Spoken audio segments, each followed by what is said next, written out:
CM Revanth రెడ్డికి చంద్రబాబును నిలదీసే దమ్ము, కేంద్రాన్ని ప్రశ్నించే ధైర్యం లేదని బీఆర్ఎస్ నేత మాజీ మంత్రి హరీష్ రావు విమర్శించారు. కాంగ్రెస్ ప్రభుత్వం నిర్లక్ష్యం వల్ల సాగర్ కుడి కాల్వ నుండి రోజుకు 10,000 టీఎంసీలు ఏపీ తరలించుకుపోతుందన్నారు. వికారమైన భాషతో విపక్షాల మీద ఎగిరిపడడం కాదని ఏపీ కేంద్ర ప్రభుత్వాల మీద రేవంత్ రెడ్డి ఎగిరిపడాలన్నారు. సిఆర్పీఎఫ్ బలగాలను తొలగించి నాగార్జున సాగర్ను తెలంగాణ ప్రభుత్వం ఆధీనంలోకి తీసుకోవాలన్నారు. అక్కడ ఉన్నది ఏంది? సిఆర్పిఎఫ్ బలగాలు. ఎవరి అవి? కేంద్ర ప్రభుత్వమి. అది ఎవరు రెగ్యులేట్ చేయాలి? కేఆర్ఎంబి. అది ఎవరి ఆధీనంలో ఉంది? కేంద్ర ప్రభుత్వ ఆధీనంలో ఉంది. Then why are you not asking? అటు కేంద్రాన్ని అడిగే దమ్ము లేదు, చంద్రబాబుని అడిగే ధైర్యం లేదు నీకు. మరి నీ నిర్లక్ష్యం వల్ల, మీరు నోరు మెదపకపోవడం వల్ల ఈ రాష్ట్రంలో పంటలు దెబ్బతినే ప్రమాదం ఉంది. ఎగరమంటే విపక్షం మీద వికార భాషలో జానెడ్ ఎగురుతావు. మా మీద ఎగురుతుంటాడు కదా ప్రతిపక్షం మీద. వికారమైనటువంటి భాషలో ప్రతిపక్షాల మీద మాత్రం బాగా ఎగురుతుంటావు.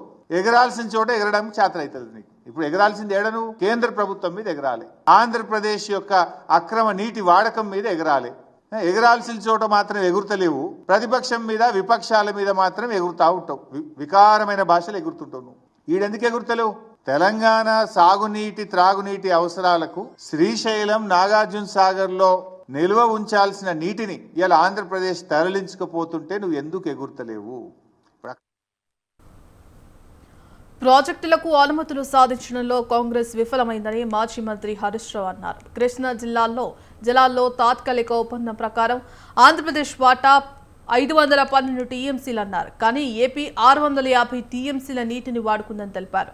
ఏపీ నీళ్లు తరలించుకుపోతున్నా ప్రభుత్వం బెల్లం కొట్టిన రాయిలా ఉందని మండిపడ్డారు.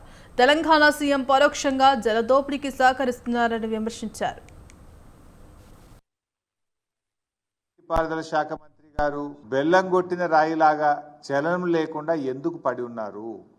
కృష్ణా జలాల్లో తాత్కాలిక ఒప్పందం ప్రకారం, సరే గతంలో మమ్మల్ని విమర్శించారు, మీరు కూడా మొన్న పోయి అదే ఒప్పందం చేసుకొని వచ్చిండ్రు.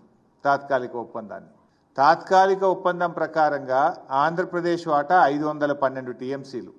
కానీ ఇప్పటికే ఆంధ్రప్రదేశ్ 657 టీఎంసీలు తీసుకుపోయింది.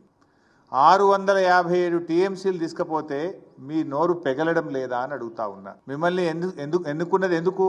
రాష్ట్ర హక్కులను ఆంధ్రప్రదేశ్కు తాకట్టు పట్టడానికి మిమ్మల్ని రాష్ట్ర ప్రజలు ఎన్నుకున్నారా? గడిచిన 25 రోజుల్లోనే 60 టీఎంసీల నీళ్లు తరలించారు. అంటే దాదాపు రోజుకు 2 టీఎంసీల నీళ్లు పోతా ఉన్నాయి. అంటే తెలంగాణ నీటి ప్రయోజనాలు కాంగ్రెస్ ప్రభుత్వానికి పట్టవా? ఇలా మీ నిర్లక్ష్యం తెలంగాణ కృష్ణానది జలాలపై కేంద్ర మంత్రి కిషన్ రెడ్డి రివ్యూ చేయాలన్నారు మాజీ మంత్రి హరీష్ రావు. బీజేపీకి 8 ఎంపీలు, 2 కేంద్ర మంత్రులు ఉంది, ఏం లాభమని నిలదీశారు. కిషన్ రెడ్డి తెలంగాణకు నీళ్లు తెస్తారా లేక చంద్రబాబు ఒత్తిడికి తలొగ్గుతారా అన్నారు. రాష్ట్ర హక్కులను కాపాడలేని పదవులు ఉండి ఏం ప్రయోజనమని దుయ్యబట్టారు. ఆంధ్రప్రదేశ్ ప్రభుత్వం చేస్తున్న జల దోపిడీకి కిషన్ రెడ్డికి కనిపించడం లేదా అని ప్రశ్నించారు. సాగర్లో నీళ్లు లేకపోతే కిషన్ రెడ్డి ఎంపీగా ఉన్న సికింద్రాబాద్కు కూడా నీళ్లు రావన్నారు. ఉండి ఏం ప్రయోజనం అని నేను అడుగుతా ఉన్నా. మీరు చాలా సీనియర్, దయచేసి రివ్యూ చేయండి.